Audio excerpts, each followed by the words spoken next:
And I usually make posts like this, and what I'm about to say is really heavy, but I feel inclined to say this.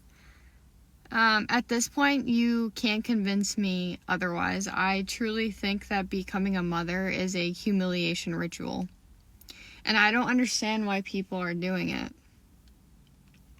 I saw a post today online saying that they're taking away soda and candy from food stamps. I was thinking to myself, like, first of all, most people that get food stamps work. There's a work requirement to even get food stamps. I think it's like 70% of people work. So people are basically just taking from a system they're paying into, right? Like where their taxes are going. But I was also thinking about like the elderly. So what, like an old person that takes probably 10 different pills a day can't buy ginger ale now to settle their stomach?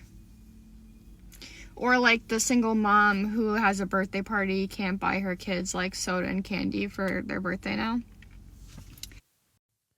Yeah, I'm just convinced that parents just stop parenting after their children reach a certain age and stop monitoring the nonsense that they talk about or they post online. I'm convinced. I think after a certain age, I don't know, what is it, 16, 15 years old? I mean, what is it? After they get one tattoo, you're just like, fuck it. I'm not even gonna parent anymore. I'm done. I lost. Obviously, motherhood isn't a humiliation ritual. It is the most important role in keeping a society alive, obviously. The real humiliation comes from refusing to take responsibility for your choices and then blaming everyone else for the consequences. That's what it is. What she's calling a ritual is really accountability knocking on the door like, what up? I'm here. Hello. The government isn't saying you can't feed your kids, man. It's not what they're saying. They're saying that you can't use taxpayer money to buy bullshit anymore. That's what it is. And honestly, if that's the hill that you want to die on, that says a lot more about you than it does about the system. Now, they always conveniently leave out the reality that a large portion of single mothers on welfare are generational recipients. These are single baby mamas who grew up in households living off the government, repeating the same cycle and raising children the same exact way. Many have multiple kids by multiple men. We all know this, right?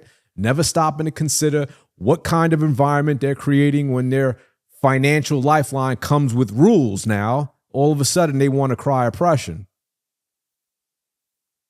Public assistance was never meant to be a permanent lifestyle to begin with. It was a stepping stone. It was a stepping stone back into self-sufficiency. But here's the problem.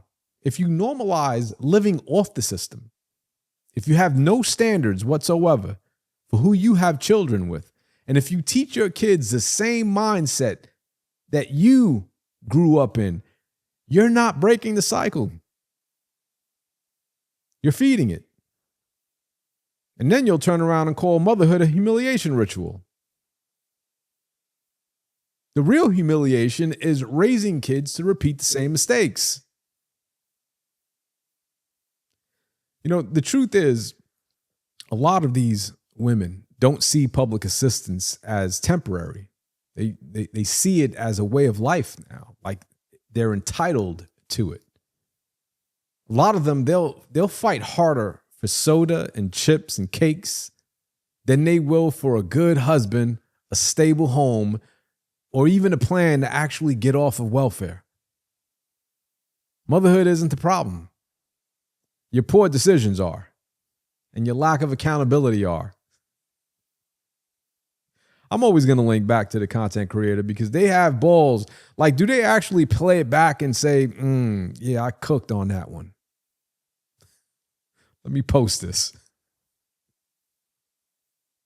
I'm always going to link them back to the description. And of course, I'll see you guys on the next one.